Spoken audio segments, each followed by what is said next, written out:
The condensation on the stainless steel refrigerator door forms a single heavy droplet. It tracks a slow, jagged path through the thin layer of grease and dust, dragging a clear line down to the handle.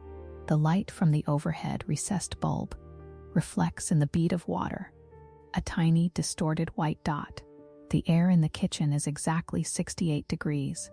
It carries the faint chemical scent of lemon-scented floor wax and the metallic tang of the copper pipes beneath the sink.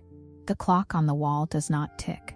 It hums, a low-frequency vibration that matches the steady drone of the refrigerator's compressor. On the granite countertop, a set of brass keys sits next to a bowl of green apples. The keys are silver, freshly cut, with sharp, jagged teeth that have not yet been smoothed by the friction of a pocket or a palm. It started with the drip. It was a rhythmic, insistent sound that bypassed the ears and settled directly into the base of the skull. Each drop hit the plastic basin of the guest bathroom sink with the force of a gavel. I told Marcus about it on his second night, not as a complaint, but as an apology. I'm a good host. I pride ourselves on the superhost badge that sits next to my profile picture, a photo of me laughing in a sun-drenched garden, looking like the kind of woman who never has a plumbing crisis. I told him I'd have a professional out by Monday. Marcus didn't look like the kind of man who waited for Mondays. He has the sort of posture that suggests he's constantly measuring the load-bearing capacity of the floor beneath him.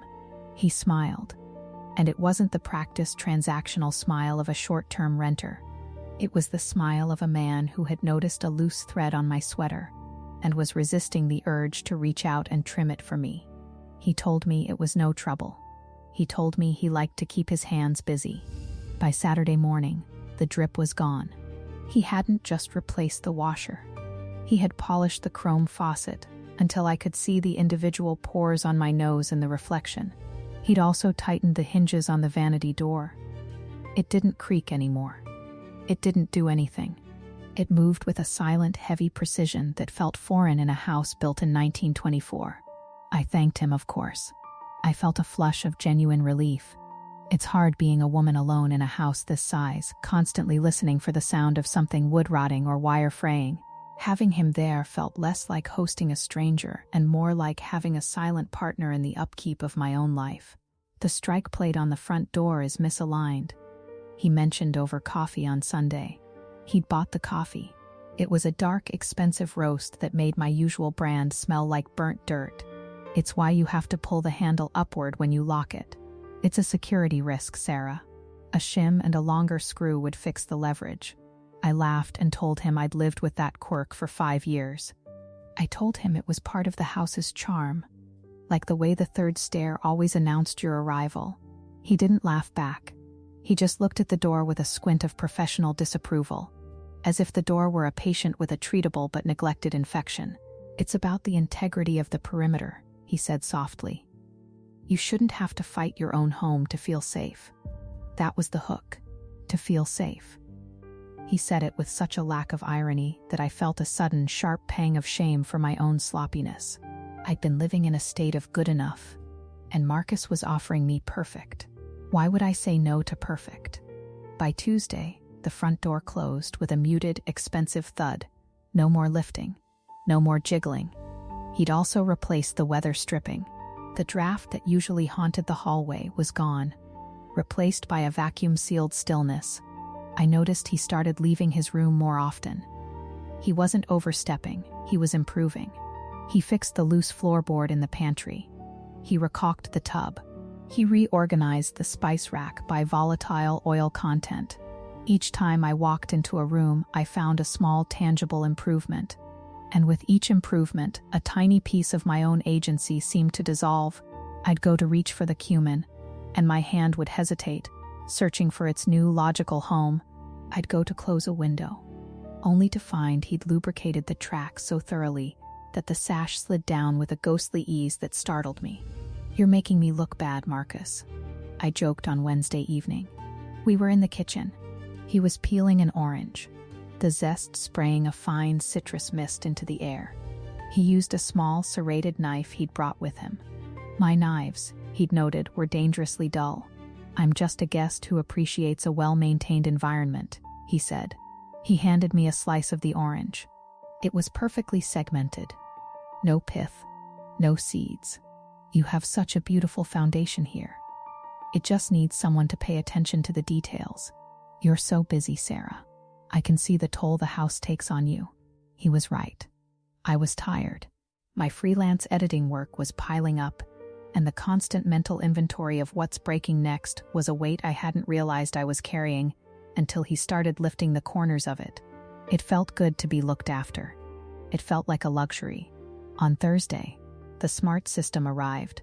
I came home from the grocery store to find a box of high-end cameras and a sleek matte black hub on the dining table. Marcus was already on a ladder in the foyer. The old deadbolt was a grade 3, he explained, his voice echoing from the ceiling. Essentially a toy. A child with a heavy screwdriver could have been inside in under 30 seconds. I took the liberty of ordering a biometric system. It synced to an encrypted cloud. No more physical keys to lose. No more quirks. I stood in the hallway, holding 2 heavy bags of groceries. The handles were cutting into my fingers, leaving deep red welts. Marcus, that's a lot. Those systems are expensive. You didn't have to do that. Think of it as a gift, he said, stepping down from the ladder. He took the bags from my hands. He didn't ask, he just relieved me of the burden. I have a friend in the industry. It cost me next to nothing. And frankly, I'll sleep better knowing the person hosting me is actually secure. Wouldn't you? I looked at the empty hole in my front door where the old tarnished brass lock used to be. It looked like a wound, but when he installed the new one, a heavy, silent piece of machinery that glowed with a soft blue light, it felt like progress. He took my thumb and pressed it against the glass sensor. The lock engaged with a sound like a bolt-action rifle. Click, sure. There, he whispered. Now the house knows you. Friday was the day the atmosphere shifted.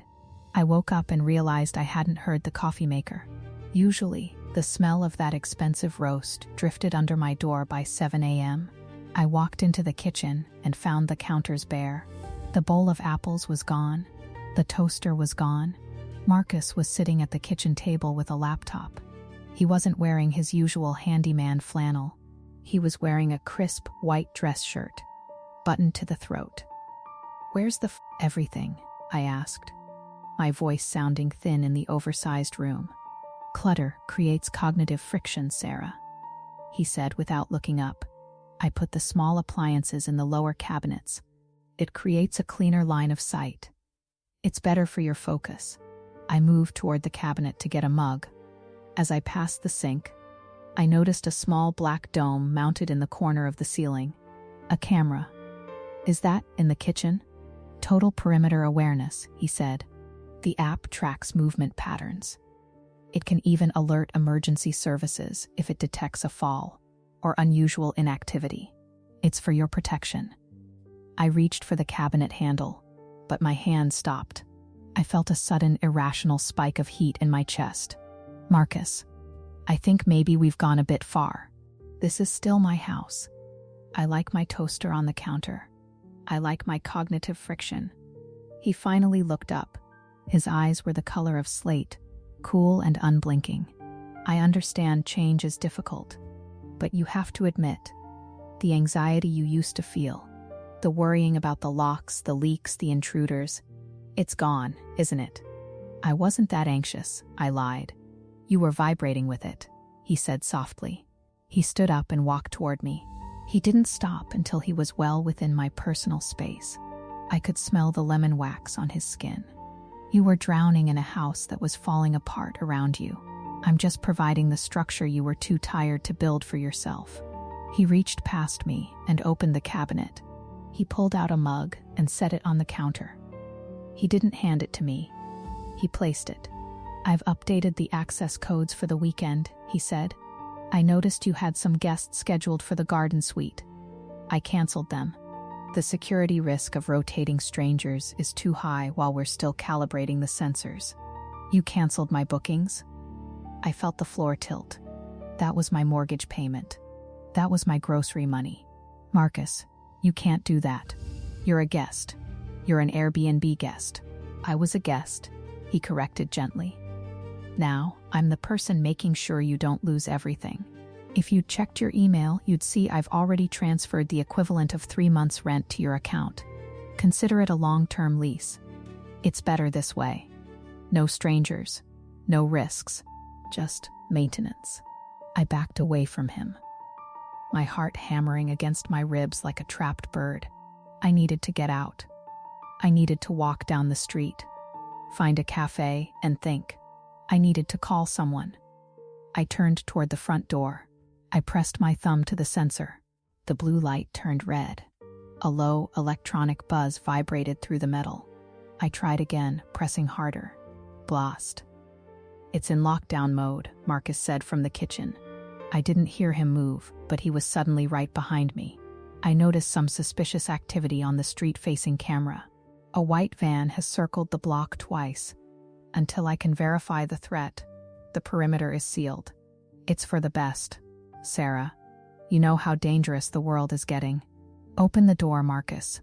I can't do that. Not until it's safe. It's my house. Open the door.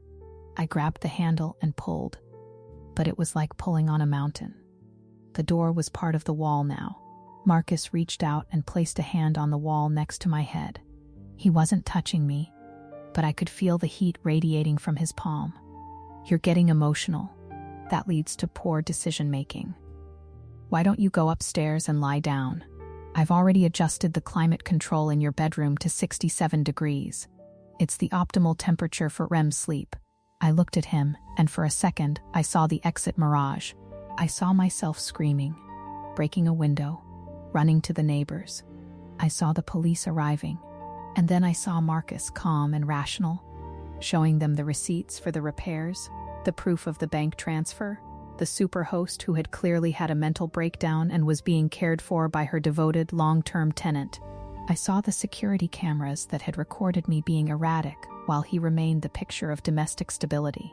The cost of leaving was the house itself. If I fought him, I'd be the one hauled away from the perfect environment he'd created.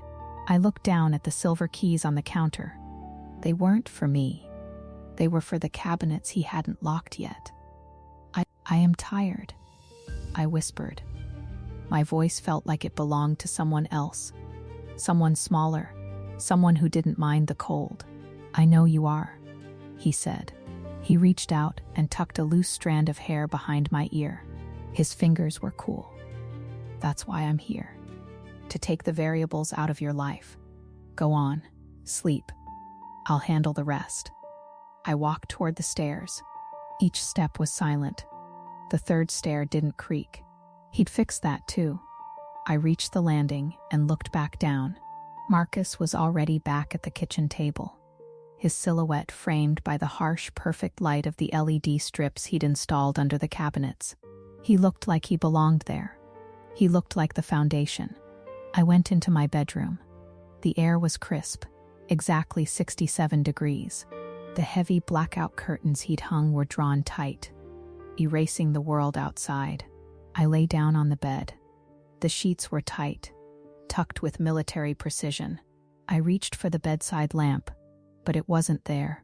In its place was a small, touch-sensitive panel. I tapped it. The room plunged into total, absolute darkness. In the silence, I listened. I listened for the drip of the sink. I listened for the draft under the door. I listened for the sound of a house breathing, aging, breaking. There was nothing, just the steady rhythmic hum of the ventilation system, circulating the filtered air, keeping me safe in the dark. I closed my eyes and waited for the house to tell me when it was time to wake up.